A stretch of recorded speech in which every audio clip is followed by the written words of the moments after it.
Hey everyone, Desi is here with another piece of content. Today I'm back on Project Quorum. I'm on my Shaman Wise Runner. Got him to level 24 today, so I've made some pretty good progress. I still have been in unrest. I actually got lucky. I'll show some of the footage, but as I'm memming my level 24 Shaman spells, I'd also like to mention that I am pushing to 1,000 subscribers. More specifically, almost to 900 right now. If you enjoy Everquest videos like these, I make them on a weekly basis, so if you enjoy listening or watching Everquest content, feel free to subscribe to the channel. I got a group in the basement area, which I'm obviously very underleveled for, and I was in a group with a bunch of like level 30 people.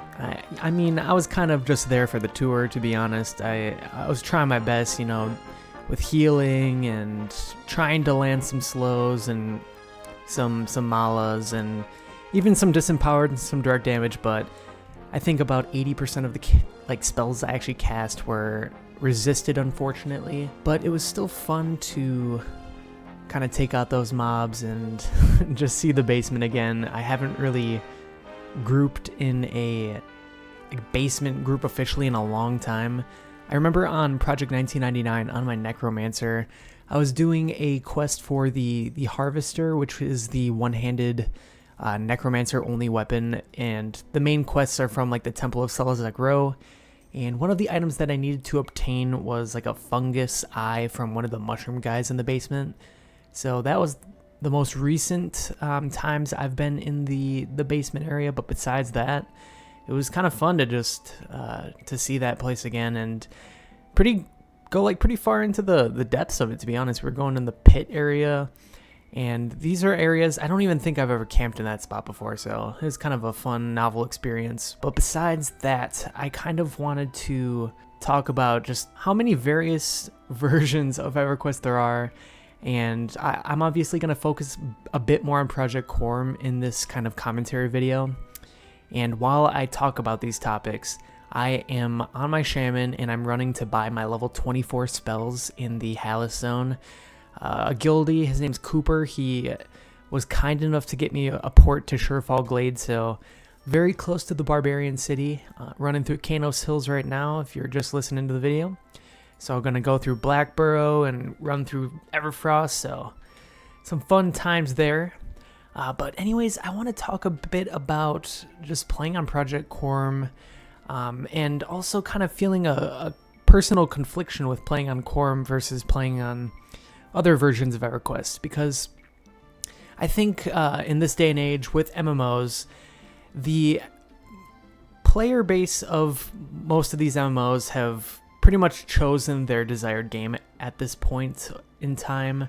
People who, you know, love World of Warcraft, they're going to be playing World of Warcraft. People who love like Elder Scrolls Online, Final Fantasy XIV, they've created a very, I think, loyal population in these games. And I think for me personally, I've played World of Warcraft, I've played Final Fantasy XIV, I've played EverQuest, I've played Elder Scrolls Online, I've played Star Wars: The Old Republic. Like, I've dabbled in a little bit of all of these MMOs and put a considerable amount of time in each of them, especially EverQuest and World of Warcraft.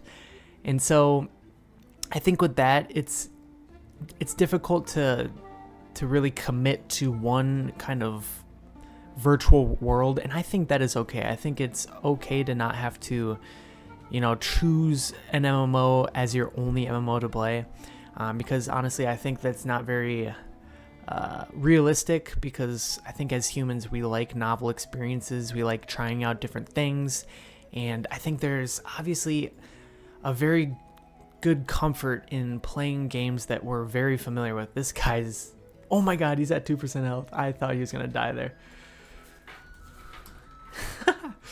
Anyways, the older MMOs that we play, I said we, and he said right, are very familiar, and that's obviously like why I'm playing EverQuest, and I think why a lot of people play EverQuest. The game is so old, but I think besides the fact that it's just very familiar, it's that it's just designed to be just simply a fun game that isn't out to try to manipulate your time like through the systems. It's not trying to be like an addictive game to like steal your time and your money. Like, there's no battle passes, And I think even playing on a private emulated version of an old MMO is probably the most I don't know, unpredatory way of consuming this version of video games. Obviously, like, I keep saying obviously, I'll try to take that out of my vocabulary because I think it's kind of patronizing. I think that Everquest is a very, very time-intensive game. It requires a lot of time. It requires a lot of commitment. And I think, in me personally, I was playing Project 1999 earlier in the year on my Necromancer, and I got him to level 39, and I was just having a really good time. I was very immersed in the world, but I did start seeing a lot of kind of messages, mostly on social media, about like Project Quorum and how this is the place you should be playing on. It's, you know, a younger population, not as top heavy. And I think that definitely swayed me to want to give Project Quorum a chance. And that's to do with wanting to kind of be at a similar level as other players. I think MMOs are, because we see in a lot of modern games that they use a lot of FOMO systems, especially limited time events, limited time battle passes.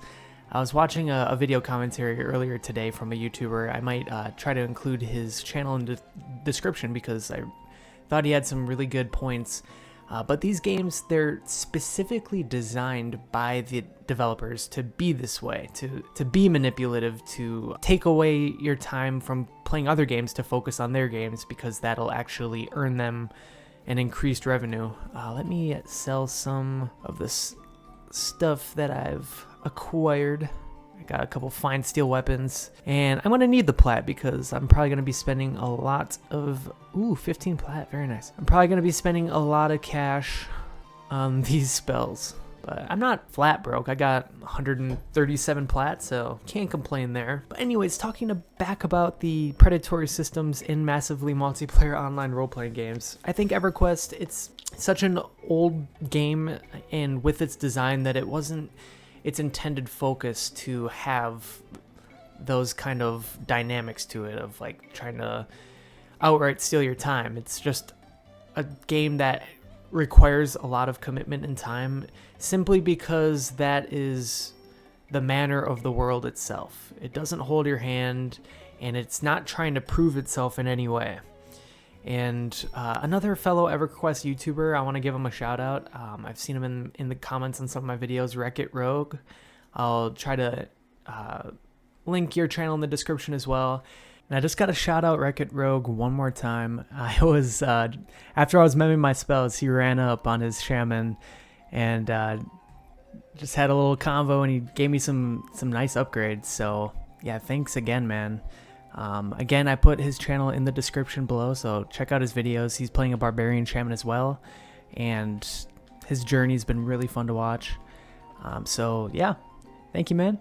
Just his commentaries are very enjoyable to listen to, because just the way he talks about the game, it really just makes so much sense about just the world that we're put into when we're on Norath. Like, it's not trying to prove itself to you. It's not trying to hold your hand. You're just kind of along for the journey if you choose to do so. And I think that is just such a compelling aspect about this game. And I think that's what really draws me to it time and time again, is knowing that, like, when I play the game, I'm going to be putting time into it because I just want to, and I find the world so alluring in that regard. Versus other games where it seems like they're trying to get me to play, and the systems are trying to like progress me in certain ways to kind of lead me like cattle to certain parts that it wants me to play at, which would be the most like financially efficient for the company that's developing the game, because games, especially World of Warcraft, they have such a big player base that they're trying in any way to kind of get you to play it in the way that kind of benefits them the most. And I think sometimes there is a kind of a incompatibility or an incongruency between what the developers want best for the player and what is actually best for the player who's experiencing the game.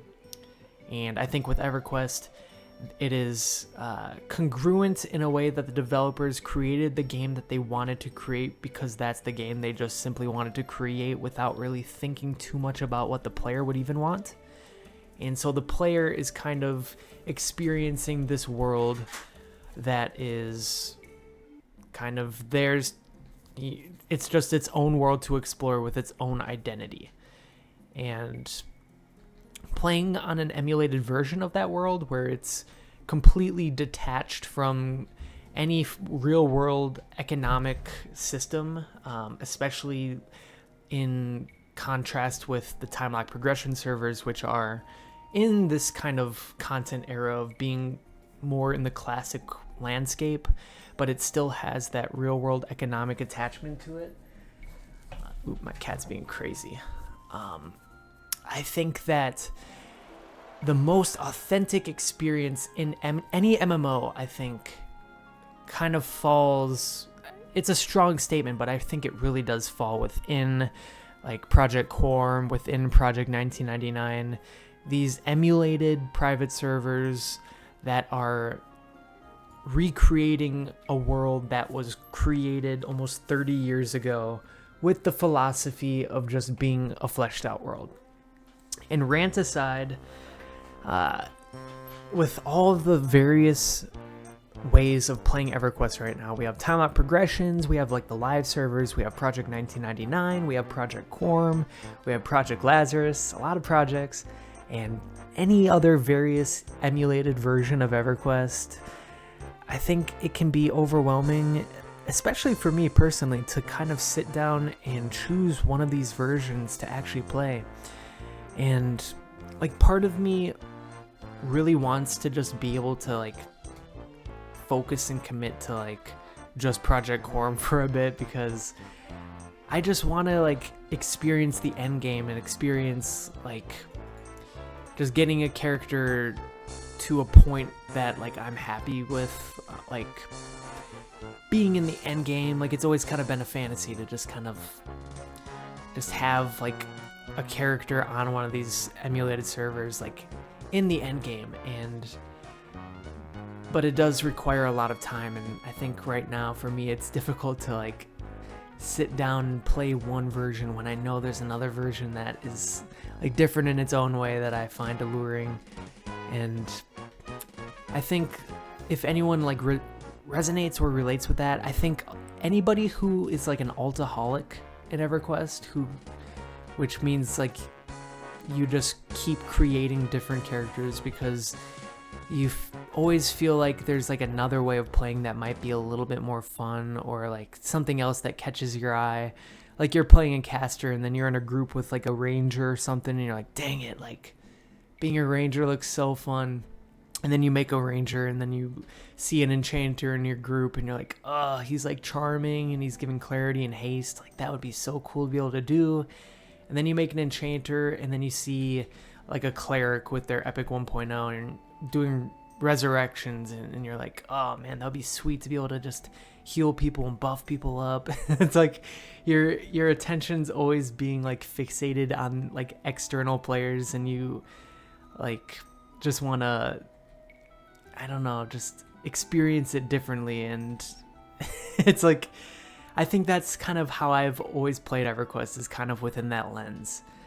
And I think that lens is kind of fun for the sake of just experiencing different facets of the game. But I think I'm ready to like, ready to settle, ready to just put some time into this Shaman right now, because I think there's a lot to learn in this class.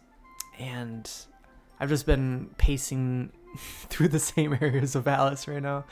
Let's find these spells. Let me just cut with the ranting, because sometimes that's fun to do, and if anyone resonates with what I'm saying, that's awesome. Let's see, let's find these spells. I don't think this is it. I know Spirit of the Ox is a level 24 spell. Oof, 13 plat. let me look up real quick what these spells are. Alright, Spirit of Ox is a stamina spell, so definitely could use that. Let's see here. Spirit of the Cheetah is a 48-second running spell, which is about twice as fast as Spirit of the Wolf, but it only lasts 48 seconds, and there is a 10-minute cooldown, so that's probably one of... Ooh, Cannibalize. There we go. That is one of the better spells. Protect is an AC spell. Need that. Imbue Ivory, I don't know about that one. Level 29. No new healing spell. Oh, Frost Strike. That is a new one. Frost Strike, a new direct damage spell. It looks like it does. Let me see here. How much damage? Frost Strike. 149 damage. That's pretty good. And I've been leveling up my evocation. So hopefully I won't be fizzling as much. Invigor is a endurance spell, so might as well buy that. Ooh, Regeneration is a regeneration spell for hit points. Definitely could use that. Let's see here. Spirit of Monkey is a dexterity spell. Yep, should buy that. Spirit Strength, I already have that. Frenzy is an old spell. I think there is a poison dot in the temple in Everfrost Mountains that I have to buy in that location, so let's see here.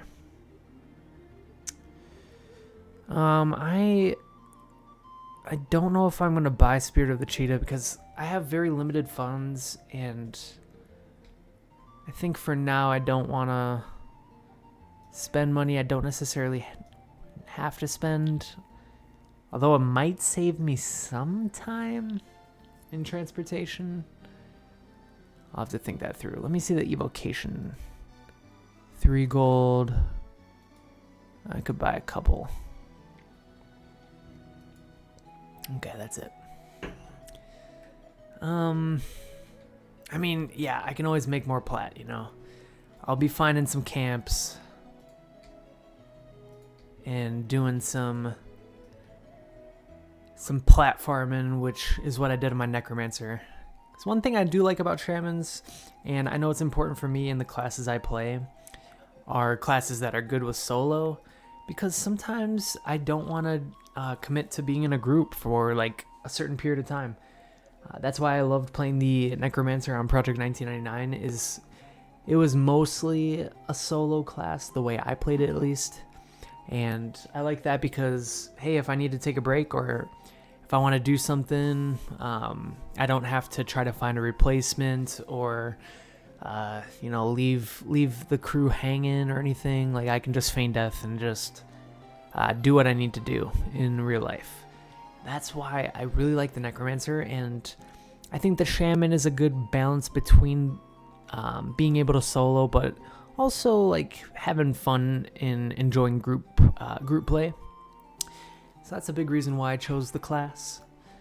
Especially with these new spells now, I'll be able to solo a lot more effectively, especially with Regeneration and Cannibalize, because with Cannibalize I'll be able to replenish my mana a lot faster, and Regeneration will just be good for just combat in general, because I'll be able to just keep some of my health, and these buffs will help me out as well. Got a decent main hand. The guild that I'm in, Hardened Casuals, I think I mentioned this in my previous video, they do kind of like an item bidding program, so I might have some good gear coming my way in the next few days, which I'm pretty hyped for, so that'll definitely help out in the soloing realm as well. But yeah, I kind of wanted to make just like a ranty commentary about MMOs and Everquest. I feel like I always have something to blabber on about when it comes to those topics. So if you like the video, feel free to hit that like button. We are pushing to 1,000 subscribers. We are pushing to 900 to be more specific, but we're really close to 1,000, which is awesome. So if you enjoyed this video and you want to see more EverQuest content from me, feel free to hit that subscribe button. Anyways, I hope you all have a fantastic rest of your day. Peace out.